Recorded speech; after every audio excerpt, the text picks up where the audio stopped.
इंदौर में दूषित पानी मामले पर कांग्रेस कार्यकर्ताओं ने घंटा लेकर किया विरोध प्रदर्शन। पुलिस ने 21 लोगों को लिया हिरासत में। कांग्रेस प्रदेश अध्यक्ष जीतू पटवारी ने की कैलाश विजयवर्गीय के इस्तीफे की मांग, कर दिया धरने का ऐलान। जेल में आमरण अनशन पर बैठे यूपी के पूर्व आईपीएस अधिकारी अमिताभ ठाकुर साक्ष्य मिटाने के लगाए आरोप। आईपीएल से बाहर किए गए बांग्लादेश के तेज गेंदबाज मुस्तफिजुर रहमान बीजेपी नेता संगीत सोम ने बीसीसीआई को दिया धन्यवाद। उन्नाव रेपकांड के दोषी कुलदीप सेंगर की बेटी ने गृह मंत्री अमित शाह को लिखा पत्र, की पीड़िता की सुरक्षा की मांग।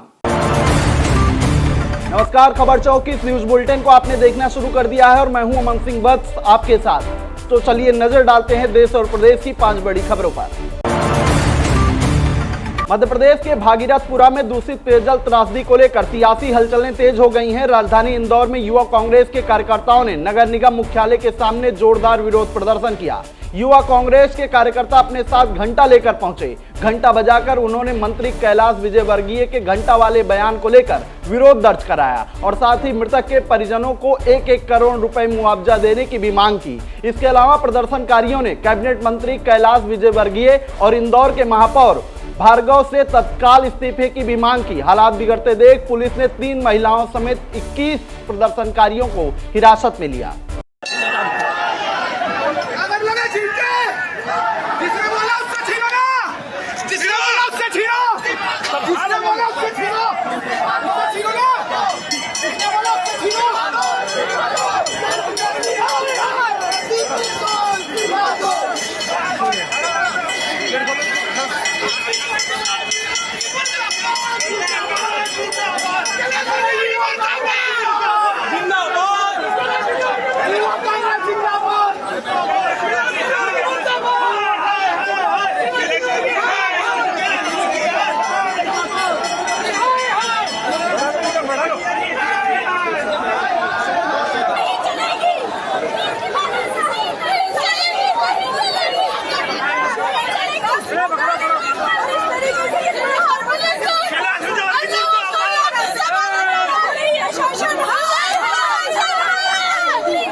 इंदौर में जहरीले पानी से हुई मौतों के मामले में कांग्रेस प्रदेश अध्यक्ष जीतू पटवारी ने राज्य सरकार और भाजपा नेतृत्व पर तीखा हमला बोला है। प्रदेश अध्यक्ष ने MP CM doctor Mohan Yadav पर निशाना साधते हुए कहा कि मोहन यादव जी के रीढ़ की हड्डी है तो उन्हें कैलाश विजयवर्गीय को तत्काल बर्खास्त कर देना चाहिए। उन्होंने आरोप लगाया कि सरकार की लापरवाही से मासूम बच्चों समेत कई लोगों की जान गई है। इस दौरान उन्होंने सरकार द्वारा मृतक परिजनों को दिए जा रहे 2 लाख रुपए मुआवजे पर भी सवाल उठाया। इसके अलावा कांग्रेस प्रदेश अध्यक्ष जीतू पटवारी ने 11 जनवरी से इंदौर में धरना देने की भी चेतावनी दी है। मोहन यादव जी की रीढ़ की हड्डी है तो उन्होंने कैलाश विजयवर्गीय को इसी वक्त बर्खास्त करना चाहिए, इस्तीफा लेना चाहिए। 16 लोगों को सिर्फ कुछ अधिकारियों के ट्रांसफर करने से उनका मुआवजा नहीं मिलता है। सिस्टम का फेलिवर है, करप्शन उसका मूल हथियार है। जिन लोगों के ठेकों में हिस्सेदारी है वो सब भारतीय जनता पार्टी के हैं और मेयर को, निगम आयुक्त को और जो संबंधित लोग हैं उन पर गैर इरादतन हत्या का मुकदमा दर्ज होना चाहिए।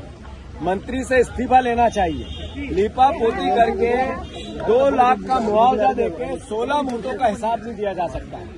2 लाख रुपए तो मोहन यादव के अधिकारी सुबह विजिट पे गए पंचायत में तो 1.5 लाख के फ्रूट खा गए, काजू बादाम खा गए और 2 लाख का आप मुआवजा देते हैं। एक जान की कीमत 2 लाख रुपए रखते हैं। अपने आप में अन्याय है।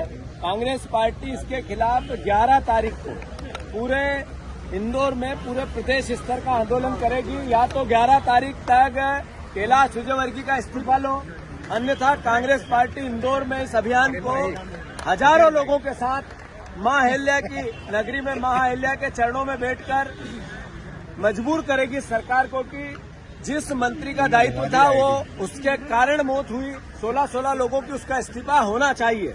एफआईआर महापौर पे होना चाहिए, अन्यथा पूरे प्रदेश की कांग्रेस 11 तारीख के दिन मां अहिल्या के चरणों में जाएगी। यूपी के चर्चित आईपीएस अधिकारी रहे देवरिया के पूर्व एसपी अमिताभ ठाकुर गुरुवार शाम से देवरिया जेल में आमरण अनशन पर हैं। शुक्रवार को देवरिया सीजेएम न्यायालय में जमानत याचिका पर सुनवाई के बाद उन्होंने पत्रकारों से बात की, जिसमें उन्होंने बताया कि शाहजहांपुर में गिरफ्तारी और सदर कोतवाली में रखने के दौरान का सीसीटीवी फुटेज उन्हें उपलब्ध कराया जाए। इसी मांग को लेकर वह आमरण अनशन कर रहे हैं। उन्होंने आरोप लगाया कि पुलिस कर्मियों को बचाने के लिए साक्ष्य मिटाए जा रहे हैं। उन्हें न्यायालय पर पूरा भरोसा है। क्योंकि जो सीसीटीवी रिकॉर्डिंग है और जो सीडीआर है और डिटेल रिकॉर्ड्स हैं और सीसीटीवी रिकॉर्डिंग है, वह मुझे जानबूझ के प्रशासन वाले नहीं दे रहे हैं। मैंने मुख्य सचिव को प्रार्थना पत्र भी दिया है, लेकिन वो जानबूझ के उसको गायब कर रहे हैं ताकि जिन पुलिस कर्मियों ने मेरे साथ अपराध किया उनका बचाव हो सके। मैंने उस संबंध में भी माननीय न्यायालय को अवगत कराया है। हेलो,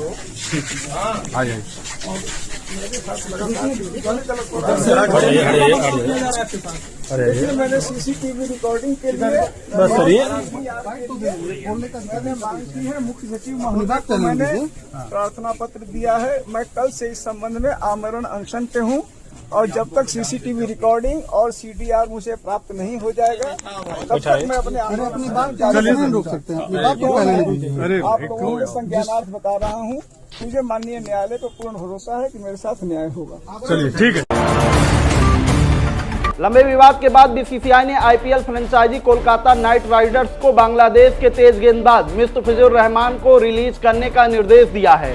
मुस्तफिजुर रहमान अब आईपीएल में नहीं खेल सकेंगे, वह लीग से बाहर कर दिए गए हैं। बीसीसीआई के इस फैसले के बाद बीजेपी नेता संगीत सोम ने कहा, बीसीसीआई ने जो निर्णय लिया है उसके लिए बहुत बहुत धन्यवाद। ये भारत के सभी हिंदुओं की जीत है, सनातनियों की जीत है। इसके साथ ही उन्होंने शाहरुख खान पर निशाना साधते हुए कहा कि शाहरुख खान को समझ में आ गया है कि भारत में रहकर सनातनियों से पंगा लेना या सनातनियों के विरुद्ध चलना सही नहीं रहेगा।